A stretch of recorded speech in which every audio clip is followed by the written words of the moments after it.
Muy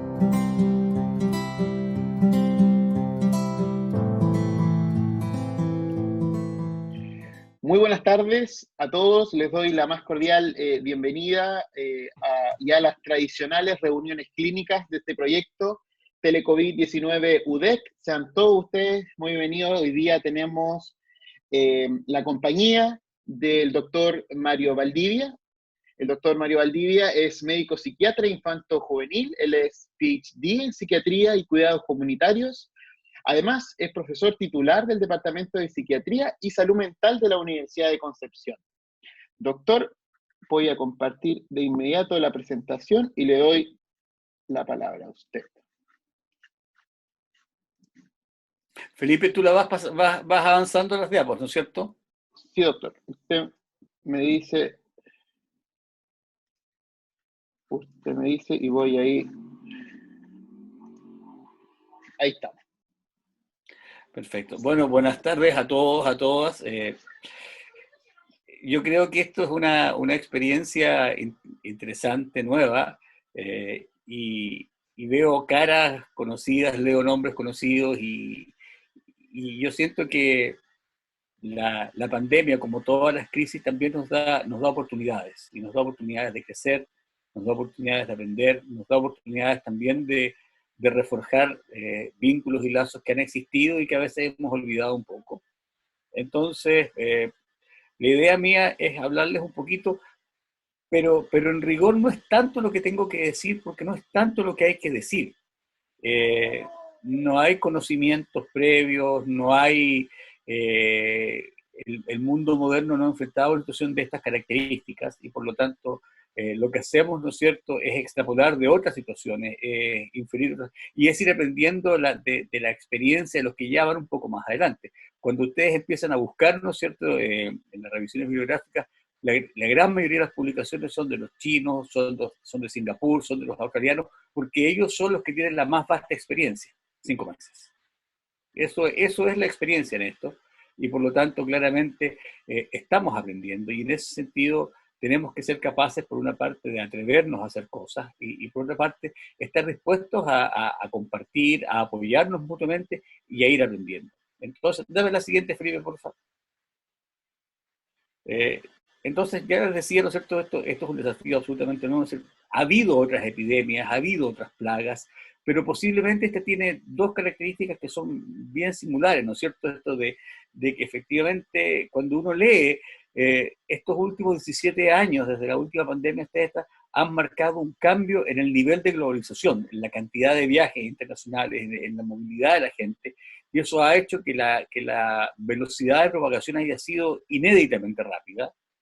Y lo segundo es que estamos en una situación en que no conocemos realmente cómo se está comportando el virus, cómo sabemos que la letalidad no es exageradamente alta, salvo en ciertos grupos, y sin embargo nos encontramos con sorpresas y hay personas que parecían no tener ningún factor de riesgo y tienen cursos muy graves y complicados, y otras personas que tienen muchos factores de riesgo salen adelante. Entonces, estamos realmente aprendiendo y por lo tanto las certezas no son tantas. Y la otra cosa que es importante es que en el área de salud mental no hay ningún experto en esta situación. Hay personas, por supuesto, que tienen un grado de experiencia en la salud mental desde una perspectiva general. Hay equipos que trabajan específicamente en desastres y catástrofes, ¿no es cierto? Aquí en Constitución, el Servicio de Constitución tiene un equipo que trabaja en eso. Nosotros en la universidad adquirimos, ¿no es cierto?, una experiencia más o menos importante en relación al terremoto del año 2010. Pero no es lo mismo. Esta es una situación distinta. Esas eran catástrofes que afectaban a un lugar determinado o a un espacio, a lo mejor no tan limitado, pero con la capacidad de recibir ayuda de otras partes. Lo que estamos enfrentando en la actualidad nos afecta a todos, afecta a todo el mundo. Y por lo tanto, es un escenario nuevo. Y es un escenario en el cual, la frase que la vamos a escuchar muchas veces, ninguno es experto y estamos todos aprendiendo.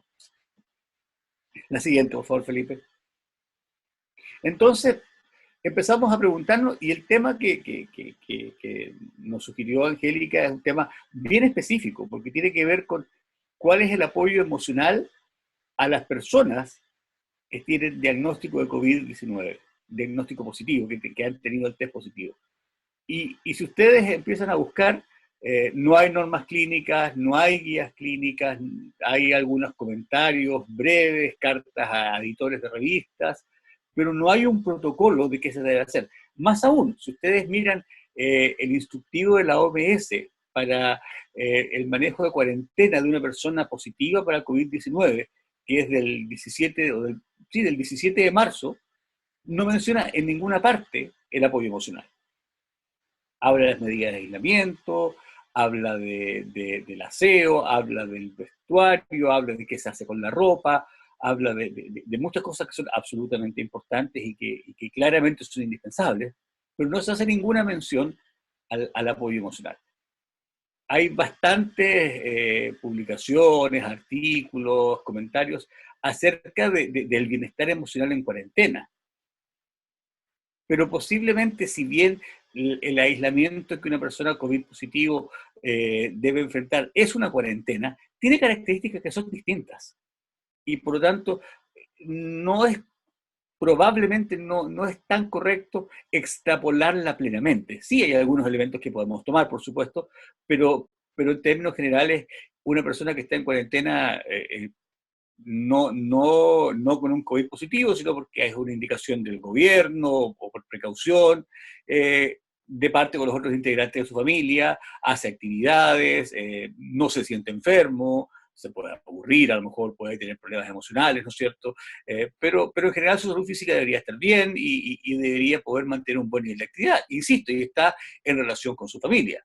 Una persona que se debe aislar por un COVID-19 positivo es una persona que no puede estar en un contacto directo con los demás integrantes de su casa, es una persona que debe estar sola en una pieza, en que los espacios de interacción se deben ver muy reducidos y que está enfermo, o que podría estar enfermo, que una persona con un COVID positivo no necesariamente va a estar enferma, pero se podría enfermar. Y se podría enfermar de una enfermedad que eventualmente podría ser mortal.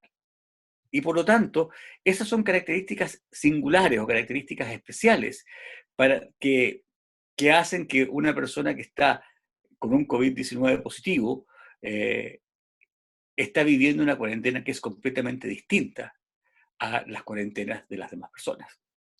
Ahora, vamos entonces a hablar un poquito de las respuestas emocionales, ¿no es cierto? Y en general, esto ya no es solamente para las personas que están con COVID-19, sino para todas las personas, ¿no es cierto? Hay respuestas, no hay una respuesta típica, y vamos a ver que hay distintos tipos de respuestas. Y vamos a ver que está, ¿no es cierto?, el miedo a enfermarnos. Si yo, es una cosa que enfrentamos día a día, los que tenemos que salir a trabajar por razones de nuestros ejercicios en el mundo de la salud, enfrentamos ese susto y acrecentamos las precauciones en un intento de tener tranquilidad, pero no está siempre con el susto de me podría enfermar, ¿no es cierto? Y en una persona que está en cuarentena porque está con COVID-19, este riesgo es mucho más real, es mucho más inminente. O sea, si yo soy positivo, tengo una alta posibilidad de enfermarme. El miedo a perder la vida, el miedo a no poder trabajar, los problemas económicos, ¿no es cierto? El sentirse impotente ante esta dificultad para cuidar a nuestros seres queridos, el miedo a perder a nuestros seres queridos, el miedo o la culpa de eventualmente dañar a mis seres queridos. Si ustedes piensan en ese mismo sentido, un padre de familia, una madre de familia que resulta ser COVID positivo y que debe aislarse en su casa, empieza el cuestionamiento: ¿se habrán contagiado a mis hijos? ¿Se habrá contagiado a mi cónyuge? ¿Seré yo el vector que trajo el virus a esta casa? ¿Seré yo el responsable de la enfermedad, de la posible enfermedad de mis hijos y de mi marido o de mi mujer? Entonces, vamos viendo que las respuestas emocionales que todos tenemos frente a esta situación que es inédita y que son distintas, ¿no es cierto?, adquieren características especiales y más particulares en una persona que resulta ser positiva al COVID-19. Sigan, por favor, Felipe. Felipe. Rabia, ¿no es cierto? Esta sensación de que, y yo he conversado con personas que son positivas, y esta sensación de que empieza a cuestionar, ¿quién fue el que me contagió? O rabia hacia uno mismo. ¿Qué fue lo que hice mal? ¿Dónde yo me equivoqué? ¿Dónde no tomé las medidas de cuidado? Y por lo tanto, ¿no es cierto?, vemos que en una persona que está en cuarentena porque está afectada por COVID-19, los miedos, los temores, las dudas, los sufrimientos que una persona común y corriente tiene por estar en cuarentena, se ven multiplicados, se ven acrecentados y adquiere, como yo les decía, características muy particulares. Y por supuesto, ¿no es cierto?, está el riesgo del aburrimiento, está el riesgo de tener síntomas de depresión, otros síntomas emocionales, y, ¿no es cierto?, la tendencia a buscar escapes, como podrían ser el consumir más alcohol, el fumar más, o el consumir drogas, o sea, buscar salidas que no resulten en ningún caso benéficas, sino que dañinas para nuestra salud y nuestra salud emocional. Sigamos, Felipe. Entonces, ¿no es cierto?, ya vimos un poquito qué pasaba con las personas en general, pero ¿qué es lo que pasa o qué cosas particulares tiene las personas que están con sospecha o con la confirmación de un COVID-19, que son las que queremos apoyar emocionalmente en esta conversación? No dejando de lado o no olvidando que todas las personas que estamos viviendo esta experiencia requerimos apoyo emocional. Ahora, en particular las que tienen el COVID positivo. Y decíamos, ¿no es cierto?, que claro, una persona que tiene una sospecha o la confirmación de COVID-19 tiene o puede llegar a tener una enfermedad que tiene un pronóstico incierto y que es potencialmente normal. Cuando uno mira las estadísticas, uno sabe que hay riesgos mucho más concentrados en ciertos grupos etarios, en ciertas características, pero efectivamente no es un 100% y por lo tanto cualquier persona, yo conversaba con un amigo, un colega que efectivamente se contagió en Estados Unidos y llegó a Chile, se hizo el examen apenas llegó y se fue a cuarentena y le avisaron al segundo día que era positivo. Y él me decía básicamente dos cosas, o sea, uno, nosotros no sabíamos, porque no tuvo contacto con nadie, y él no tuvo contacto con nadie, no hablaba, y apareció solamente hacia el término de la cuarentena. Su reacción fue aislarse y solamente compartir por vía virtual con su familia más cercana. Y él nos decía dos cosas. Uno, que efectivamente él había tenido susto. Él es más joven que yo, estadísticamente no es del grupo de particular riesgo, y sin embargo él había tenido susto, decía, porque que cada noche se acostaba pensando voy a despertar mañana mejor o más mal, y ese es un miedo real. Y la segunda cosa es que efectivamente él hizo lo que él describe como una gripe en esteroides, o sea, un cuadro gripal, pero de una magnitud que durante 4 o 5 días lo tuvo postrado y no sin capacidad de hacer cosas y sintiéndose muy, muy mal. Por lo tanto, esta es una enfermedad que eventualmente puede, ¿no es cierto?, generarnos mucho malestar y mucha imposibilidad de estar activo como uno quisiera que fuera. Y si uno lo piensa, si uno tiene una gripe fuerte, común y corriente, pero fuerte, uno quiere que lo estén cuidando, que le lleven agüitas calientes, que lo apapachen. Y resulta que aquí no pueden hacer nada de eso, porque tengo que estar solo. Y porque si se acercan a mí, soy un riesgo para los demás. Entonces, claro, tengo que aislarme de los demás.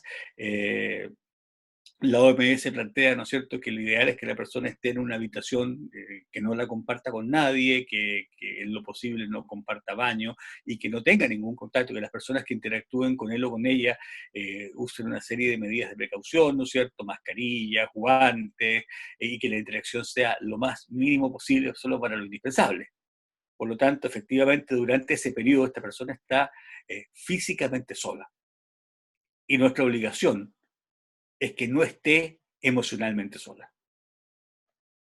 Esta persona se sabe y se constituye en un riesgo para las personas que le rodean y por lo tanto aparece la incertidumbre, aparece la sensación de culpa. Pero además de eso, esta persona tiene que estar monitorizando sus signos y sus síntomas para detectar el eventual agravamiento del cuadro. Por lo tanto, simultáneamente es una suerte de paciente, pero también tiene que estar él mismo autocontrolándose para saber si está o no sometido, o si hay que tomar nuevas medidas, si es que hay que pasar a un nivel de intervención mayor.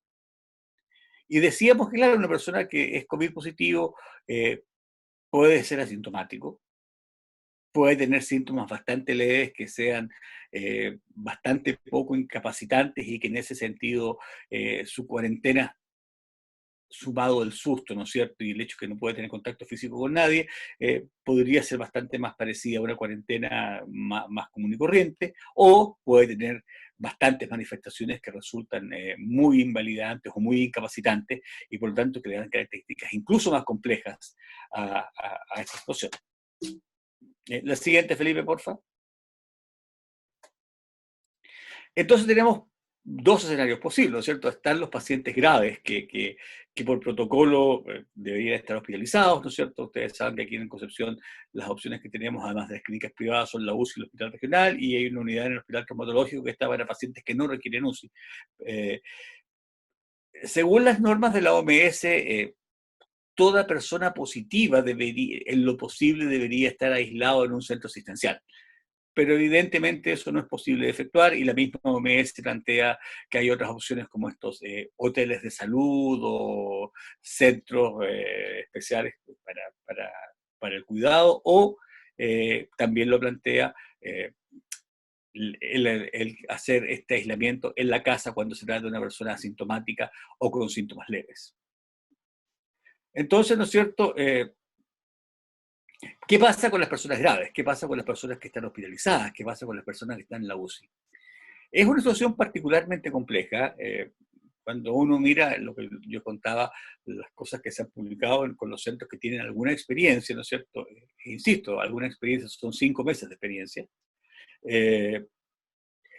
Ellos plantean que desde el punto de vista de la prevención de la transmisión, no es aconsejable la intervención de profesionales de la salud mental directamente en contacto físico con las personas que están graves y que por lo tanto la medida más positiva en ese sentido sería el entrenamiento de los profesionales que normalmente tienen que estar en contacto con ellos, o sea, los médicos, enfermeras de las unidades de cuidados intensivos deberían adquirir también destrezas que le permitieran, ¿no es cierto?, simultáneamente con la prestación de los cuidados de la salud física, por así decirlo, ser capaces de prestar cuidados desde un punto de vista emocional.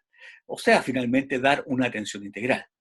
Cosa que debería ser un perogrullo, cosa que debería ser una situación no especial, porque si uno lo piensa, la atención de salud debería ser una atención integral. Este suerte de distingo que hacemos entre la medicina física y la medicina emocional, en realidad es una cosa artificial, y los funcionarios de la salud deberíamos ser capaces de ver a nuestros pacientes como un ser integral y estar preocupados no solamente del área de nuestro conocimiento, sino del bienestar global del paciente.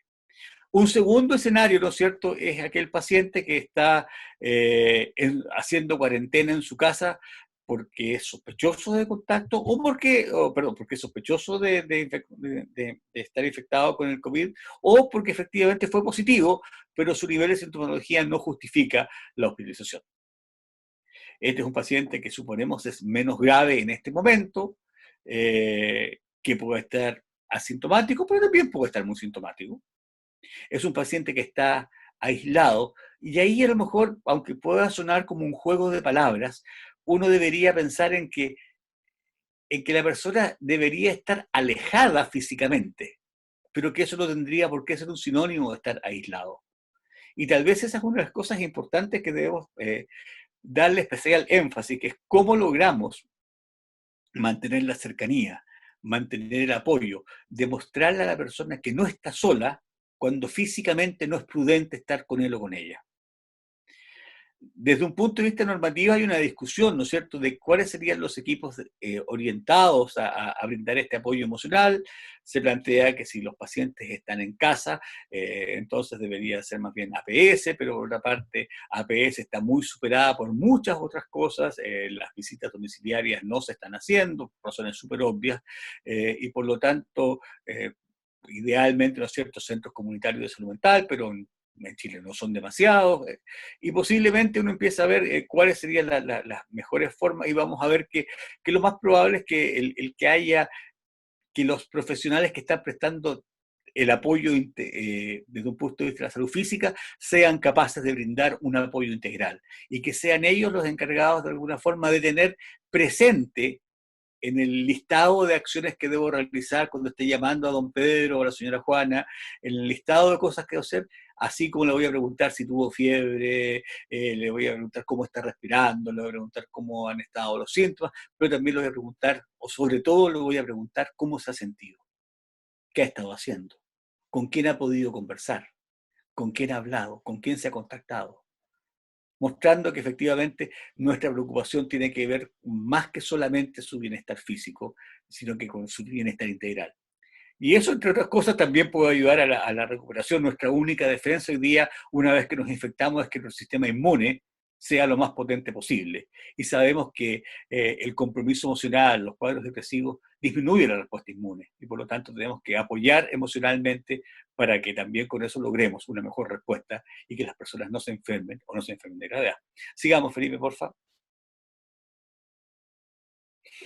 Entonces, desde un punto de vista emocional, estar en cuarentena implica un riesgo. Ahora, no nos confundamos. Cuando yo digo que la cuarentena implica un riesgo, me refiero, implica un riesgo para la salud emocional, un riesgo que tenemos que ser capaces de enfrentar. Esto es un precio que hay que pagar, pero que hay que pagarlo. O sea, la cuarentena es necesaria y es la forma que tenemos de aplatar la curva y es la forma que tenemos de evitar la saturación de los sistemas y es la forma que tenemos de ganar tiempo hasta que seamos capaces de enfrentar la enfermedad de un modo distinto. Y por lo tanto, la cuarentena hay que seguirla, pero hay que estar consciente, ¿no es cierto?, que es un riesgo y que es un riesgo para la salud mental porque efectivamente las personas nos hacemos más vulnerables a la patología mental si es que perdemos algunos rasgos como nuestra capacidad de decidir y tener control sobre las cosas, y efectivamente frente a esta situación, sobre todo si estoy encerrado en mi casa, más aún no solamente en mi casa, encerrado en mi pieza, porque tengo una enfermedad que es potencialmente mortal, mi autonomía para decidir, ¿no es cierto?, y mi capacidad de controlar las cosas no existen, no puedo decidir a dónde voy a ir, no puedo decir lo que voy a hacer. El sentimiento de comunidad y conexión con otros se tiende a perder porque, claro, me tuve que aislar. Y yo les cuento que esa es una de las cosas que intentamos revertir, que intentamos mantener el contacto por todas las vías para que la persona no se sienta aislada y no pierda la conexión. Pero hay que ser activos en eso. Y la dificultad y la pérdida de la capacidad de lograr la realización, la capacidad de sentirse, de avanzar en la vida, avanzar en un proyecto, evidentemente también está puesta en jaque. O sea, toda cuarentena, y particularmente una cuarentena impuesta por un contagio por COVID-19, efectivamente los tres elementos que son centrales para ayudarnos a mantener la salud mental se ven de alguna forma afectados o alterados. La siguiente. Pero además de eso, como sistema, como respuesta, también nosotros enfrentamos dificultades y no tenemos las herramientas más adecuadas para lograr, ¿no es cierto?, llegar con respuestas integrales. Yo ya les decía, cuando uno mira la normativa de la OMS, no se hace ninguna mención a los aspectos emocionales, sino que nos hablan solamente de las medidas físicas, del aislamiento, pero no va más allá. Y por lo tanto tenemos que ser capaces de generar respuestas. Y ahí hace falta algún sistema de respuesta organizado. Los chinos, los australianos están planteando que finalmente cuando ellos logran, ¿no es cierto?, generar un sistema coherente de salud en que hay una respuesta bien orquestada, bien articulada, las cosas empiezan a funcionar mejor. Y que posiblemente en una primera etapa, como no tenemos una respuesta articulada y orquestada, son todas iniciativas puntuales. Iniciativas, algunas muy buenas y loables, otras más bien dadas por instinto, y por lo tanto, y que hay que hacerlas porque no hay respuesta, pero en algún momento tenemos que ser capaces de lograr organizar y sistematizar todas esas respuestas locales y espontáneas. Vemos, ¿no es cierto?, como cada servicio toma iniciativas distintas, potencian cosas distintas, permiten cosas distintas. Lamentablemente, una dificultad que tenemos desde siempre, ¿no es cierto?, que es la dificultad de la articulación o de la coordinación entre los niveles distintos, entre la atención primaria, entre los centros de especialidad, entre el hospital, el nivel terciario, que habitualmente tiene una dificultad, en este periodo se ha visto incluso más complicada, y eso también es importante porque tenemos que pensar que un paciente con COVID-19 es un paciente muy plástico, en el sentido que se está movilizando, que se está moviendo, que se puede mantener y ser siempre un paciente que podamos mantener en casa, pero que es un paciente que deberíamos saber que hay una vía de salida rápida para llegar al hospital en caso que el paciente sea grave y no requiera mayores cuidados. Por otra parte, nos hemos visto enfrentados, y nos pasó hoy día en el psiquiátrico, en psiquiatría, ¿no es cierto?, esta dificultad en flexibilizar, no sé, les pongo un ejemplo, todavía el Instituto de Salud Pública todavía no nos genera una alternativa a las recetas retenidas de psicoestimulantes. Eso implica que obligatoriamente la gente tiene que romper la cuarentena para ir a buscar el papel, el médico tiene que romper la cuarentena para ir a entregar el papel, además de la sola ruptura de la cuarentena para ir a la farmacia, cuando a lo mejor deberíamos ser capaces de pensar, ¿no es cierto?, sistemas más flexibles, ¿no? Habilitar firmas electrónicas, mandar fotografía y guardar el original como respaldo, no sé, yo creo que hay que ser capaces de ser flexibles, y nos pasa que a los sistemas les cuesta ser flexibles, y que la persona encargada de SOME le cuesta comprender que tiene que abrir ficha clínica electrónica para un paciente que no va a estar físicamente, porque la reglamentación dice que la persona tiene que llegar antes de abrir la ficha, por dar ejemplo. Por lo tanto, es una situación nueva, es una situación que nos obliga y que nos pone a prueba. Por otra parte, que yo creo que ya les ha quedado claro, esto que las necesidades emocionales del paciente COVID-19 requieren ser enfrentadas, requieren ser parte del manejo integral. Uno dice, claro, esta persona puede llegar a morirse. Sí, eventualmente, pero tenemos que ayudar, primero, a que no se muera, y segundo, a que si se va a morir, tenga un buen morir también. Y por lo tanto, el aspecto emocional es súper importante en una situación en que es difícil manejar los aspectos emocionales, porque es una persona que está aislada, que no puede estar en contacto con su familia, que no está con los suyos cercanos, y por lo tanto, con mayor razón tenemos que ser capaces de visibilizar las necesidades emocionales. Recordemos que la gran mayoría de las personas que han sido COVID positivos no se mueren, y por lo tanto, estas personas requieren apoyo, requieren respaldo. Y estamos hablando solamente del paciente. No hemos entrado, porque eso daría para toda otra teleconferencia, ¿no es cierto? No hemos entrado a hablar de la familia, no hemos entrado a hablar de su entorno, no hemos entrado a hablar de su cónyuge que está en la misma casa, de sus hijos que están en la misma casa, y que están simultáneamente preocupados por el paciente índice, tratando de ayudar, pero también asustados, no me habré contagiado. Y tratando de pensar, yo dormí con esta persona hasta ayer. Seguro que estoy contagiado. A lo mejor no. Y por supuesto, ¿no es cierto? Los dos últimos puntos de esta diapo, nuestra propia poca experiencia, los expertos en cuidados intensivos, los expertos en enfermedades respiratorias, tienen muy poca formación en salud mental. Los expertos en salud mental posiblemente somos más un estorbo que un apoyo en una unidad de cuidados intensivos. Ni siquiera sabemos ponernos, estamos aprendiendo, nos está haciendo un curso intensivo para usar los elementos de protección personal, porque efectivamente hace muchos años que no los usábamos. Entonces, tenemos poca experiencia. Y aparte de eso, veíamos hay distintos escenarios. No hemos hablado nada de las distintas condiciones físicas de las cuarentenas. O sea, tengo que hacer cuarentena porque soy COVID positivo en una casa en que cada uno tiene pieza, en que hay tantos baños como personas. Tengo que hacer cuarentena porque soy COVID positivo en una casa en que está una pieza que es dormitorio para todos y una segunda pieza que es donde se cocina, se come y duermen los primos. Es súper distinto y por lo tanto hay que enfrentar esta situación con mucha flexibilidad, sabiendo que cada una de las personas con las cuales tenemos que interactuar es distinta. La siguiente, Felipe. Entonces ya dejemos de quejarnos y vamos a las cosas que podemos hacer, porque tenemos que hacer cosas, porque tenemos que ser capaces de hacer cosas. Y yo parto diciendo que alejar no es aislar. Las personas positivas con COVID-19 positivo son personas que se deben alejar físicamente para no ser fuente de contagio. No son personas que se deban aislar emocionalmente. Y por lo tanto eso nos lleva, ¿no es cierto?, a la necesidad de mantener el contacto por todas las formas posibles. Y ahí es donde una persona que está aislada o en confinamiento debería tener acceso a celular, debería tener ojalá acceso a internet, debería poder hablar con las personas, debería, o sea, uno pensaría, no sé si esto será posible, pero que casi que COVID-19 positivo debería ser automáticamente gigas ilimitados, por dar un ejemplo, una cuestión como una medida concreta que permita que efectivamente sean capaces de mantener contacto con toda la red de amistades, que se den cuenta que no están solos en el mundo, que se den cuenta que hay razones para seguir viviendo, que se den cuenta que hay personas a las que les importamos, por las cuales vale la pena dar la pelea. También, ¿qué otra cosa hacemos? Capacitarnos, aprender. Yo espero que en las preguntas haya comentarios, y haya opiniones, y que haya experiencias, y aquí la experiencia de todos es súper valiosa, y no sería nada de raro que en este grupo haya personas que tengan mucha más experiencia que yo en trato directo con personas con COVID-19.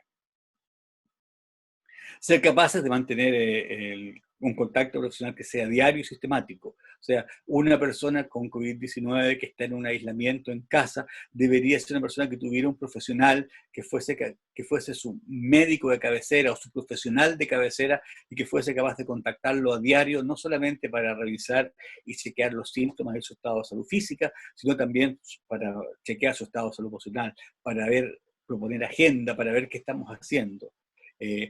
Acordarnos de validar las emociones, de preguntar por las emociones, no sacar, no tiene fiebre, perfecto, estamos bien. Y no le saquemos el cuerpo a preguntar cómo se ha sentido, cómo ha estado. La siguiente, Felipe, porfa. Felipe. Ahí está, perdón. Acordarnos de todas las cosas concretas, de todas las cosas objetivas que tienen que ver con el aislamiento, ¿cierto?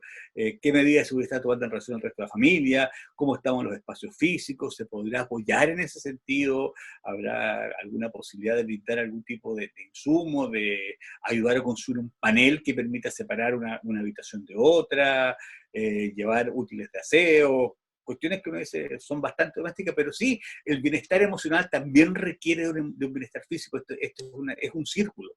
Nuestra salud física contribuye a una salud emocional, nuestra salud emocional contribuye a una salud física, y por lo tanto no debemos descuidar ningún área. Ayudar a generar rutinas que sean saludables.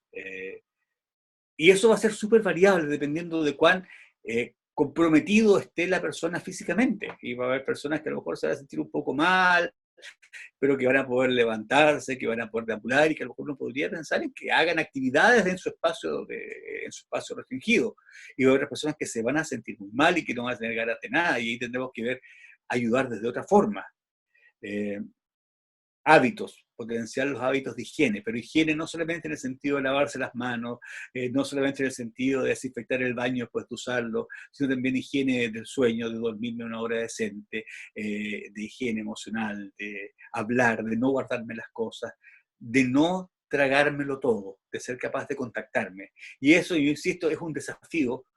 El profesional, la llamada del profesional que está siendo el monitor de una persona que está en aislamiento por COVID-19, debería ser una llamada no como visita de médico, debería ser una llamada que tuviera tiempo, debería ser una llamada que yo le pueda dedicar tiempo a la persona para escuchar, para dar respuestas, para tranquilizar, pero sobre todo para que la persona se sienta escuchada. Muchas veces las personas, cuando hablamos, no queremos que nos den la respuesta perfecta, solamente queremos ser oídos.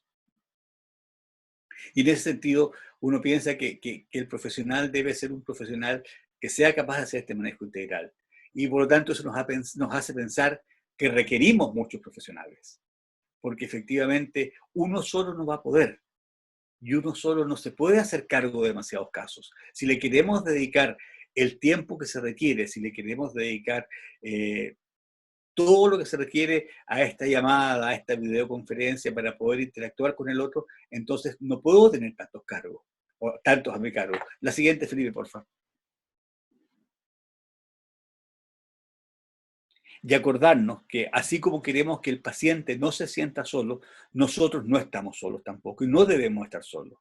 Y tenemos que ser capaces de trabajar en equipo, de pedir ayuda, porque yo soy enfermera universitaria, yo soy matrona, yo soy kinesiólogo, yo soy médico de familia, yo soy oftalmólogo y me metí de voluntario en esto y estoy trabajando y me leí el paper de COVID y estoy haciendo las intervenciones, y el Pedrito de 18 años me dice que está asustado y que tiene miedo de morirse.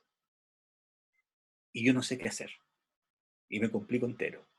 Entonces ahí tengo que tener la capacidad de conversar con alguien más, de pedirle ayuda. Dice, ayúdame con este caso porque no sé qué hacer. Y en una de esas ayúdame diciéndome qué podría hacer. Y en una de esas ayúdame participando tú en la llamada. Y la siguiente llamada lo haremos como conferencia y estaremos tres. Y por lo tanto, la posibilidad que tenemos de colaborar es esa. Y yo, desde ya, ¿no es cierto?, a través de la unidad de telemedicina, aquellos colegas, aquellos amigos que tengan dificultades con casos específicos, me pueden contactar y vemos cómo encontramos respuestas, qué cosas hacemos. Y yo insisto, no tengan miedo tampoco en compartir vuestras propias experiencias, porque a veces las experiencias de ustedes pueden ser las piezas que nos están faltando en el rompecabezas para dar respuestas más integrales, para que estas respuestas que estamos imaginando se conviertan en realidades. Y solamente un último par de diapositivas, la siguiente, Felipe, por favor, que no son mías, son un plagio del doctor Figueroa de la Universidad Católica, pero que en el fondo es súper importante que en todo momento, pero particularmente en estas situaciones, debemos mantener el bienestar del personal sanitario.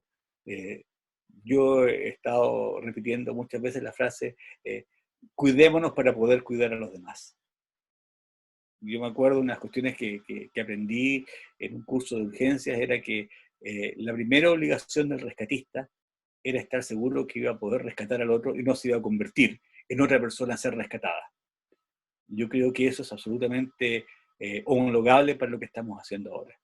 Estamos dispuestos a ayudar, todos queremos ayudar, todos tenemos un compromiso con la sociedad, pero también tenemos que saber cuidarnos para que no tengan que estar cuidándonos a nosotros, además de mucha otra gente. Y la siguiente, que muestra los riesgos a los cuales el equipo de salud está sometido, y uno dice, ay, pero no, si yo no estoy en la línea de frente porque yo no voy al hospital, yo solamente hago teleconsultoría y estoy trabajando con 5 personas con COVID positiva y no me voy a contagiar. Ojo, ese trabajo con 5 personas que están con una enfermedad que eventualmente podría llevarlos a la muerte, o posiblemente no va a ser así, pero que eventualmente podría llevarlos, ese es un trabajo desgastante. Y eso también es una sobrecarga. La sobrecarga no está solamente dada por las horas presenciales que estoy en el hospital, no está solamente dada por el hecho de usar antiparras, mascarillas, gorro, no está solamente dada porque tengo que cambiarme de ropa 1000 veces para llegar a mi casa. También la sobrecarga puede estar dada porque estoy apoyando a personas con demandas emocionales muy altas. Y una de las razones por las cuales muchas veces uno evita preguntar por eso es porque si pregunto me sobrecargo. Y la forma que tengo de preguntar y no sobrecargarme es ser capaz de contar con respuestas, es ser capaz de construir respuestas y sobre todo es poder acudir a apoyos que me ayuden a encontrar respuestas cuando yo no tengo respuestas. Y la última, por favor, Felipe. Eso. Sobre todo, estamos todos creciendo juntos, estamos todos aprendiendo juntos, y de verdad, y no es una frase de buena crianza, no es una... yo creo que hoy día todos sabemos más o menos lo mismo, y tenemos que ponernos los unos a la disposición de los otros para poder construir respuestas que ayuden a la sociedad. Hasta aquí llego yo con mi discurso, no sé si hay preguntas, comentarios, sé que voy a ser capaz de entrar al chat, a ver.